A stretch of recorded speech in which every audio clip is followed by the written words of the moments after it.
Bom, pessoal, vamos dar continuidade no nosso CRUD. Vídeo passado a gente aprendeu mais sobre os tipos de respostas, status de resposta, mas é isso. Vamos acessar aqui nosso usuário service e vamos continuar a nossa criação de alguns métodos. Por exemplo, eu vou criar um método aqui public que vai retornar um usuário, que a gente vai o quê? Atualizar um usuário. Atualizar o usuário. A gente vai receber aqui um usuário que é o seguinte, a gente vai ter que buscar nosso usuário no banco e atualizar ele. No caso aqui, eu vou trabalhar melhor nisso aqui. Eu vou passar também um tipo long ID, que a gente vai utilizar essas duas coisas, basicamente. E o que eu vou fazer? Eu vou pegar nosso usuário, pode ser usuário buscado, e vou fazer o seguinte, acessar nossa interface repository.findById, passando o ID que a gente passou ali em cima, beleza? Se não encontrar, eu vou retornar nulo. Fechou? Beleza. A gente busca o nosso usuário com esse ID e o que eu vou fazer é o seguinte, eu vou fazer uma condição aqui. Se nosso usuário buscado for diferente de nulo, quer dizer que a gente encontrou um usuário para ser atualizado. E o que eu vou fazer? Vou acessar nosso usuário buscado e vou dar um método set nele. Por exemplo, a gente não vai mudar o ID, a gente pode até ter esse set aqui, porque o ID é uma coisa muito forte no banco de dados. E aí, eu não sei se é nem possível a gente alterar um ID assim tão facilmente numa entidade. Mas a gente vai mudar os outros tipos. Por exemplo, o usuário vai passar um novo nome ali. A gente acessa usuário.getNome. Aqui, ó. A gente está acessando esse usuário e atribuindo o nome desse no usuário que a gente buscou no banco, beleza? Eu vou fazer isso para os outros atributos. Usuário buscado.set. Vou dar um e-mail e vou passar o meu usuário.getMail. Eu vou passar nosso usuário buscado.set senha. Vou passar nosso usuário.getSenha. A gente já alterou tudo. E o que a gente faz? A gente acessa a nossa interface de repository e dá um ponto save nesse usuário buscado. Beleza? Por que disso? A gente está buscando aqui um usuário no banco. A partir do momento que a gente busca esse usuário no banco, esse meu usuário aqui está no contexto aqui do JPA, está em um contexto da requisição, no contexto do Hibernate. E a partir do momento que a gente pega esse usuário do banco e a gente altera algum atributo dele, e a gente salva de novo esse mesmo usuário, ele não vai criar um novo usuário. Ele só vai simplesmente atualizar. É como se ele desse um update, um SQL update ao invés de insert into. Aqui no nosso cadastrar, ele está simplesmente salvando o novo usuário. Ele está dando insert no nosso banco de dados. Como a gente aqui está buscando esse mesmo usuário e atualizando ele e salvando de novo, ele entende, ele automaticamente entende que a gente só está atualizando. Beleza?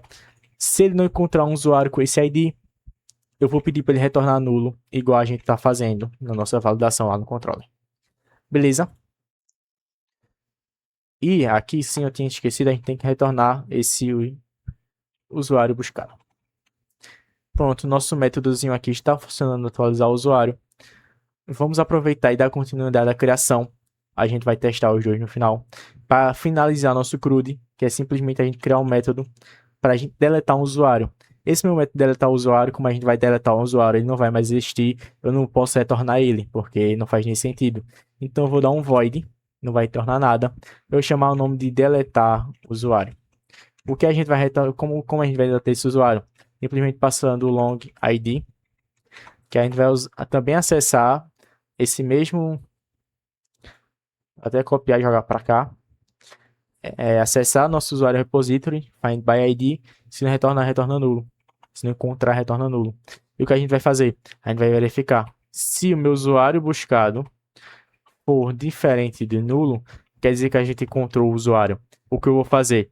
Eu vou fazer simplesmente aqui, acessar nossa interface de usuário repository, dar um ponto, e ele já me recomenda aqui, ó, um delete. A gente pode simplesmente pegar esse usuário buscado e deletar do nosso banco. E simples assim a gente deletou o nosso usuário que a gente está buscando aqui. Beleza? Vamos partir do nosso controller e vamos construir esses endpoints. Vamos criar aqui um endpoint que vai retornar o response entity. E dessa vez eu vou retornar void desse response entity, void com V maiúsculo, que é o endpoint deletar usuário. Beleza. Esse meu endpoint ele vai receber um long ID. Beleza. O que eu vou fazer? Eu vou acessar nossa usuário service, nosso usuário server e acessar o método deletar usuário passando esse ID que a gente botou. Beleza? E o que eu vou fazer? Eu vou dar um response return response entity ponto e vou dar aqui o no content.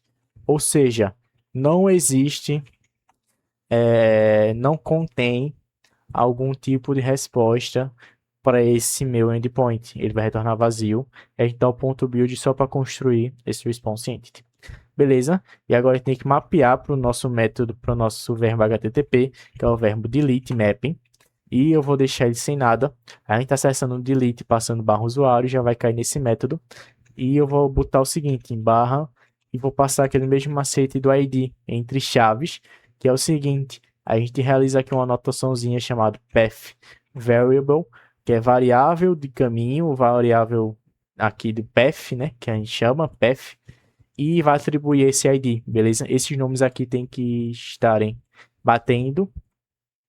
E aí, automaticamente, isso, quando a gente botar barra algum número acessando nosso método delete, ele vai ser atribuído aqui e será executado esse endpoint. Beleza? Vamos criar agora o endpoint de atualizar um usuário, que é retornar o response entity de usuário, que eu vou chamar de atualizar usuário. O que ele vai receber? Ele vai receber um long ID e um usuário no corpo. Beleza? Aí vocês perguntam, Pedro, agora temos duas coisas para receber. Como a gente faz? Tá? Aí vamos continuar aqui a construção, por exemplo, usuário, vou botar usuário atualizado, beleza? E vou acessar nosso service, ponto, atualizar o usuário. Eu passo o ID e o usuário que a gente buscou, que a gente recebeu na requisição. E dá um return, sim, eu vou fazer nossa validação. Se nosso usuário atualizado for diferente de nulo, a gente tem certeza que nosso usuário foi atualizado, aí dá um return response entity.ok, passando nosso usuário atualizado. Beleza? Caso a gente não, nesse usuário aqui for nulo, quer dizer que a gente não encontrou ele, não deu certo nossa atualização, eu dar um return response entity.status do HTTP status.notfound. Aí tu encontrou .build. Beleza, a gente não encontrou nosso usuário para atualizar. Tá, aí vocês se perguntam, aqui nós temos duas coisas para receber. Como que eu recebo isso, Pedro? Aí a gente faz o seguinte, primeiro vamos mapear aqui qual é o verbo HTTP que a gente usa para atualizar alguma entidade já existente, o put mapping. E eu vou mapear ele o seguinte, eu vou passar um ID. Olha aqui, ó. A gente recebe um ID aqui, igual no delete, a gente recebe um ID aqui na URL e atribui esse ID aqui. E a gente tem que anotar, né? Anotar aqui, ó. Path variable. E a gente consegue acessar o que foi passado na URL. E esse usuário, a gente passa o seguinte, anotação request body. Aquela anotaçãozinha que a gente usou aqui no método cadastrar. Que a gente vai pegar a nossa requisição, vai pegar o corpo, no caso o body, né? E atribuir esse tipo aqui. O Java faz isso automaticamente, isso é muito legal. Acho que eu não expliquei aqui em cima. A partir do momento que a gente passa no corpo aquela estrutura lá em JSON, quando a gente recebe aqui, o Java vai pegar aquele JSON, vai pegar a nossa classe aqui, o usuário, ele vai construir um objeto usuário e tentar atribuir aqueles atributos do JSON nesse usuário. Isso é muito legal, pela interface, pelo Jackson que o Java faz isso. Bom, acredito que temos aqui os nossos endpoints todos criados. A gente pode justamente agora testar. Eu vou fazer o seguinte, vou rodar aqui nossa aplicação, rodar aqui nossa API. Ela está rodando, rodou, tudo sucesso, started. E vamos acessar aqui o Postman, beleza? Primeiro, vou dar um get aqui em todos os usuários, para vocês verem que retorna uma lista vazia status 200, quer dizer que deu certo, mas retornou lista vazia porque a gente não tem usuário. E agora eu vou cadastrar esse usuário. Vou dar aqui um post e vou cadastrar aqui Pedro, tal, com essa senha, um objeto que a gente está usando há vários vídeos, e dar um send aqui. Deu 200 created, retornou aqui nosso usuário com ID 1, tal, beleza. Eu vou fazer o seguinte, eu vou atualizar esse usuário. Eu vou acessar aqui o put e vou passar aqui usuários barra 1, que é justamente esse ID aqui do usuário que a gente deseja, e vou passar aqui um objeto usuário desse tipo. Eu vou mudar meu nome, eu vou botar meu sobrenome, que é Vitor, e vou mudar aqui o e-mail para Vitor também, e a senha eu vou deixar a mesma. Vou mudar, para também mudar todos, né? 1, 2, 3, 4, 5, 6. Beleza? E dá um send. Deu dos status 200, ok. E agora, se a gente vir aqui, ó, nosso usuário com ID 1, ele não, veja que ele não criou outro usuário, ele atualizou. Com ID 1, mudou o nome, mudou o e-mail, mudou a senha. Se a gente vir aqui um get usuários barra 1, ele retorna a mesma coisa que esse usuário 1. Legal, né? Eu vou cadastrar mais um usuário aqui de exemplo, dar um método post e vou cadastrar eu de novo, Pedro. E dar um send aqui, ó. Ele cadastrou com ID 2 só para a gente testar um negócio. Vou dar aqui um get usuários barra todos. Dar aqui um send, veja que ele me retornou 2 usuários para a gente testar o nosso método delete. Beleza? Eu vou acessar aqui o delete e vou botar, eu quero apagar nosso primeiro usuário aqui que ele atualizou, que é o usuário 1. Beleza? Assim que eu enviar, retornou a resposta vazia, mas olha aqui do lado, 204, no content, e tá verdinho aqui, 200, quer dizer que deu certo, 204 no caso. A gente vem aqui agora o método get e eu vou acessar de novo barra todos, vejam só, nosso endpoint deu certo, deletamos do banco lá e agora só temos um usuário cadastrado. Legal, né? Bom, pessoal, basicamente, esse foi o CRUD. Não é algo muito complexo, e na verdade isso aqui é bem simples. É só para a gente entender basicamente como funciona o fluxo de uma API, no caso o que acontece. Eu expliquei aqui questões de estrutura de pastas, de arquitetura em camadas, que a gente tem um controller que é a comunicação entre cliente e servidor. Esse controller a gente acessa o service, que são nossas regras de negócio, que a gente faz aqui, busca no banco, tal, muda nome, salva o usuário. Aqui nós temos a camada repository, que é justamente a camada que a gente vai se conectar com o banco. A gente pode criar métodos personalizáveis de acordo com o que a gente quer, beleza? Isso aqui é só uma porta de entrada nesse universo gigante que é o Spring. É um universo muito grande, tem várias coisas que vocês podem fazer. Isso aqui é apenas o começo. Isso aqui eu digo a vocês que é uma porta de entrada, mas uma porta de entrada boa. Você está entendendo aqui tipos de requisições, get, post, delete, put. Isso aqui no começo eu não encontrei nenhum vídeo que explicava isso aqui detalhadamente, então estou tentando passar para vocês da forma que eu entendi, a forma que eu acho fácil de explicar e de entender. Anotações, o Spring é muito baseado em anotações. Podem ver aqui a anotação aqui, uma aqui, outra aqui, uma dentro do parâmetro aqui do método. E ele é muito baseado em anotações. Estudem essas questões de anotações de um Spring. São muitas anotações.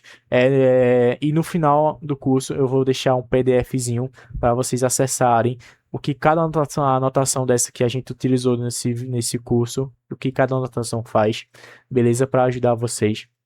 E eu vou deixar o link aqui das minhas redes sociais, LinkedIn, GitHub, para vocês acessarem, quiserem trocar uma ideia, a gente está aqui. E bom, basicamente este foi o curso. Vocês acho que deram para entender basicamente, eu espero, como é esse universo Spring, como funcionam as requisições, o que agora vocês podem sair e explicar o que é um verbo HTTP, o que é um JSON, por que usar JSON, essas coisas. Acho que vocês entenderam também a arquitetura em camadas e tal. Esse application.properties eu também vou disponibilizar no PDF que vai ter as anotações, que basicamente esse aqui é muito importante e tal.